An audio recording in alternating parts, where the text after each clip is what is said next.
I hit the target 4 out of 5 times. You can see the new impacts. The bullets did not penetrate all the way. I don't know if that's because it was just up against the sandbank.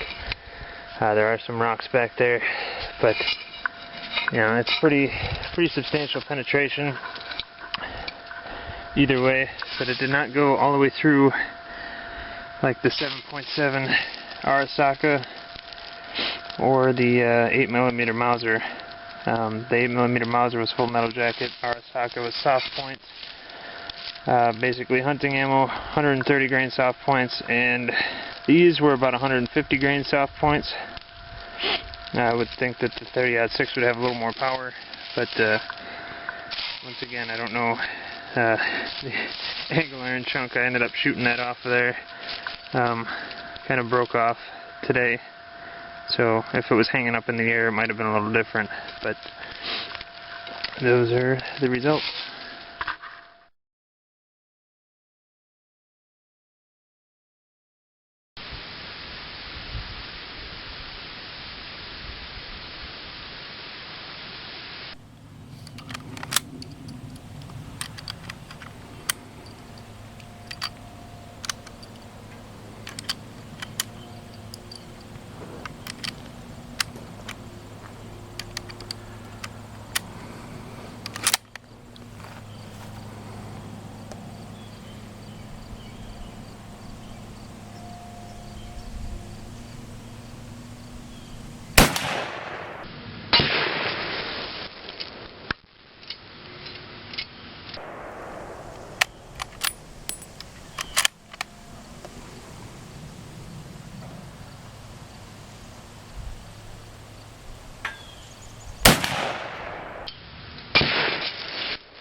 The 1903 A3 Springfield. This is the late model 1903, basically. It was the modified version of the M1903 and M1903A1. More or less a simplified version of that rifle. And of course they called this one the M1903A3. Basically the modifications were a couple more stamped parts instead of milled parts that eased production. make it faster.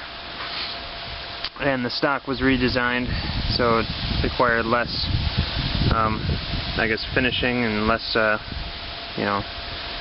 woodworking to, adjust for the sights, because the M1903 had to have a grooved handguard so you could actually see the front sight post from the rear sights. This is a pretty expensive rifle if you were to pick one up nowadays. They're probably on average around $700–800, upwards of $1,000 if it's a really nice one, pristine condition.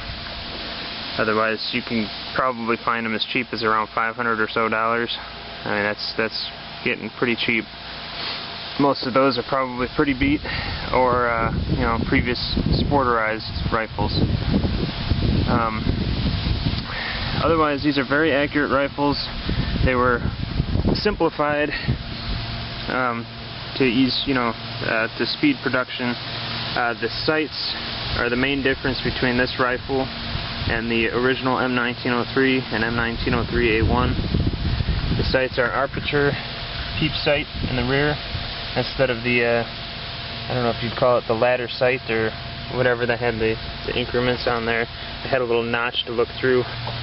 And the front sight, which is pretty much the same as the original M1903. You can see it better on this one. The other one has a sight hood on it. It's a very thin blade front sight, which really helps in accuracy on these rifles.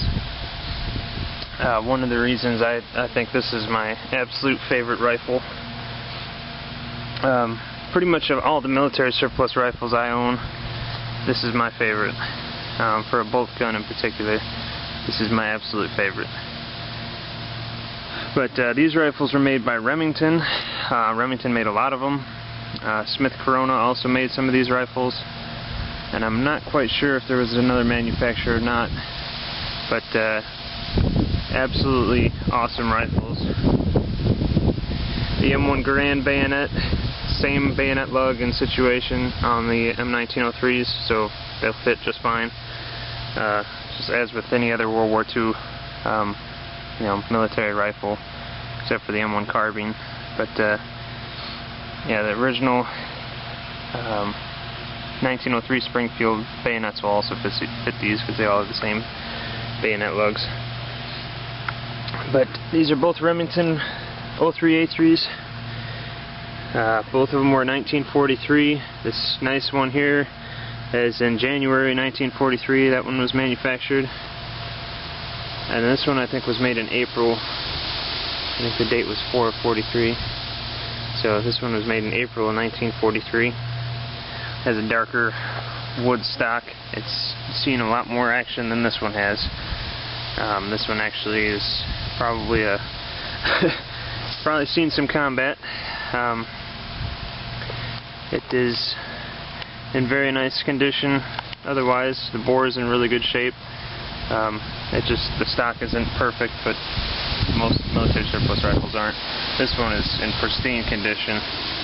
Absolutely. Top to bottom, the wood on this rifle is just absolutely beautiful. It's just an amazing rifle. It's hard to beat when it comes to military surplus rifles. The beauty of the 1903 Springfield and the 03A3 in particular that we're looking at here. I love both of them. I have yet to get an early M1903. I've been wanting to for quite a while. I'd actually like to get an early M1903 Remington that was made in World War II also, to kind of get the last of the original styled M1903 rifles. And I'd also like to get like a Springfield Army or a Rock Island from World War I. But you got to watch for those, because some of those early serial number 1s, the receivers have been known to explode and crack. So, absolutely beautiful rifle. M1907 slings, just like the Garand has. If you try to find an original one, good luck. A lot of them are pretty worn out. Obviously, it's pretty old leather. But I prefer just an aftermarket one. That way I can use it and I don't have to fear about, is the sling going to hold up? Is it going to break? And if it does break, I'm going to be kicking myself because I spent $100 and some on an original sling, and now what is it? It's worthless. So These slings cost probably around $20. You can get them at imausa.com, or I think Midway might carry them. Some of those surplus websites out there have them. These are aftermarket, they're made in some other country, but quality leather, they hold up really nice. If you're going to carry your rifle or use it, hunt with it, whatever, and you want an original looking sling, that's the way to go. But I'd highly recommend anybody who gets into surplus rifles. Of course, these are going to cost a pretty penny now. The prices of all U.S. rifles and all that stuff have gone through the roof in the last probably 5 or 6 years, maybe even longer than that. But highly recommend getting one, or more, as I got here. But you can still get them, like I said, from $500 to $1,000, somewhere in that range. If you get a sporterized one and you kind of restore it, you might get it quite a bit cheaper than that. But these rifles are very desirable. A lot of people like them. Like I said, the sights are awesome on these rifles. They're blast to shoot. They're highly accurate. I think probably, like I said before, I think they're my favorite bolt-action rifle in the military surplus field. They're really hard to beat.